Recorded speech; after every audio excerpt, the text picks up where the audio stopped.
Pian bilahan selamat, kada harus bermimpi untuk menjadi tuan guru. Dan terkadang keberkahan yang Allah berikan itu, coba kalau pian perhatikan lah, kan yang penting kayak apa caranya kita selamat di dunia dan akhirat. Kalau perlu masuk ke dalam surga itu berimbai dengan para nabi. Di dalam hadis Nabi katakan at-tajir as-saduqul amin ma'an nabiyyina wa siddiqina wa syuhada. Ini di yang hadir ini kan ada pedagang. Ada yang berjualan di toko, ada yang berwarungan, ada yang berjual nasi kuning, ada yang berjual mihun, atau berjual baju, apapun yang ingin jual. Dan ini kada hanya terbatas pada pedagang, termasuk pengusaha. Atau apapun yang orang berusaha itu nah. Ujar Nabi orang yang berdagang, orang yang berusaha, tapi dua syaratnya. Satu, inya jujur dalam usahanya. Jujur inya. Kada berdusta, jangan berdagang itu kada berdusta. Yang kedua, inya amanah. Kalau inya pegawai, diangkat orang jadi pegawai, inya amanah dengan apa yang diberikan. Pokoknya dua syarat, di mana aja pian diletakkan. Jadi pedagang kah, yang ampunya toko kah? Atau penjualnya kah? Atau pegawainya kah? Satu, selama pian jujur. Dua, selama pian amanah. Maka Nabi menjamin pian akan dimasukkan surga beimbai dengan para nabi. Wasiddiqin wa syuhada, dan beimbai bebuhan siddiqin dan syuhada. Padahal betamu musuh kada suah, maangkat parang kada suah, betamu musuh pun kada tapi wani juga. Tetapi begitu mati berada di derajat para syahid, para syuhada. Kok bisa?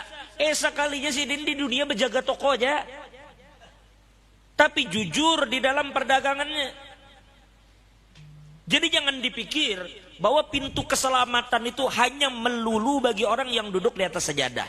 Bagus kita beribadat, tetapi ingat, ternyata Nabi pun menjamin bagi orang yang mencari nafkah di luar sana, dan inya jujur di dalam mencari nafkah itu, dan inya amanah, inya masuk surga beimbai para nabi. Kurang apa menurut pian nih janji nih? Ma'an nabiyin, beimbai para nabi. Hah? Ya Allah. Masih jujur-jujur bila berusaha habis saya. Jadi kesimpulannya, majelis ini sebenarnya adalah diantaranya memberikan optimisme, semangat kepada kita semua apapun profesi kita, bahwa ridho Allah itu akan kita gapai selama kita jujur dan amanah. Baka ada peduli pian di mana, pian mau ojek, pian betani, pian betukangan. Nabi bersabda, Nabi ditanya orang, ya Rasulullah, ayyul kasbi atyab. Ya Rasul, amalan apa sih yang paling bagus? Artinya gawian yang paling baik itu apa? Gawian yang paling baik itu apa? Apa jawaban Nabi? Seandainya nih kita harus mencari nafkah, begawi, maka gawian yang bagus itu apa?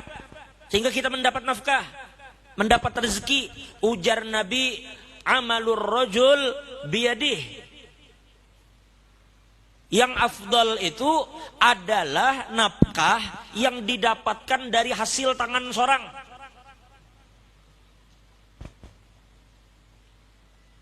Hasil tangan kita seorang. Biarnya betukangan, hasil tangannya. Berapa sih tukang sehari? Helper kesian, bukan tukang juga helper, maadukakan luluhnya, mengangkatakan batanya, 100.000 digaji orang, 80.000 sehari. Tapi nang dibawanya bulik ke rumah tuh duit halal, hasil usaha tangannya. Para ambiya berdagang, para nabi menggembala. Coba, ada yang menjahit, usaha tangannya.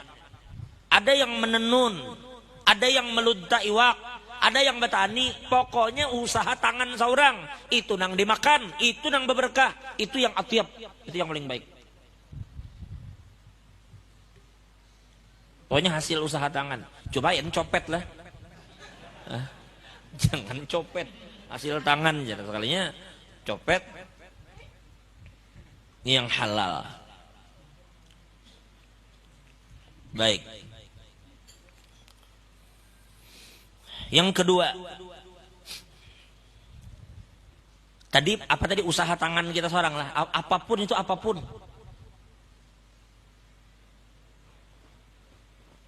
selama itu hasil usaha tangan kita seorang. Mau urut kak iya juga, mau urut orang hasil tangan lah, mau membantu orang mana, atau apapun lah, apapun inya mau olah kesenian apakah, atau mau olah merajut tas kah, mau tikar kah.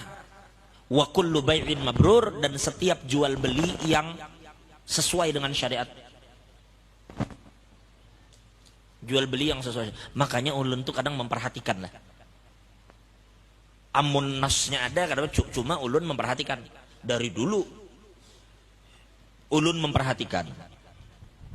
Banyak pedagang, pengusaha, pedagang yang mereka itu bukan ulama, tapi jujur di dalam usaha, amanah. Anak bini diberi makan yang halal, yang hasil jujur itu deh. Ulun banyak menyaksikan anak pedagang itu jadi ulama banyak.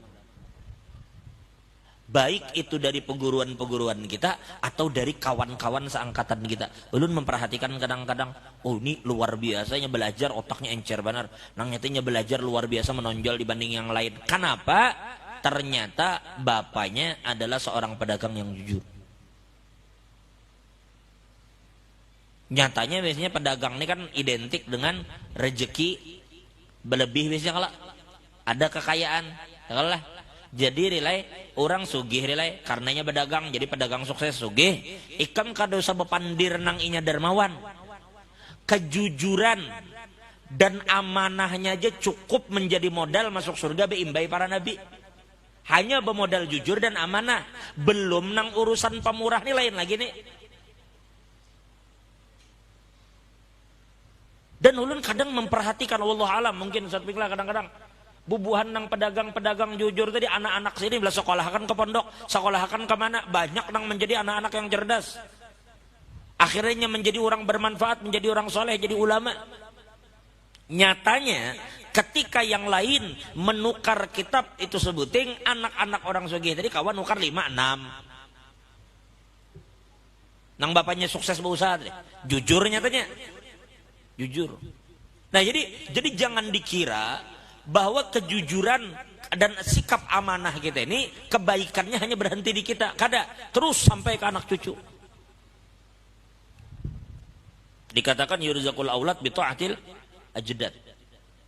Anak cucu itu terkadang bisa Allah berikan rezeki yang melimpah dengan sebab ketaatan pada tuannya. Dapat berkahnya anak cucu karena berkah daripada kainya, dari datunya.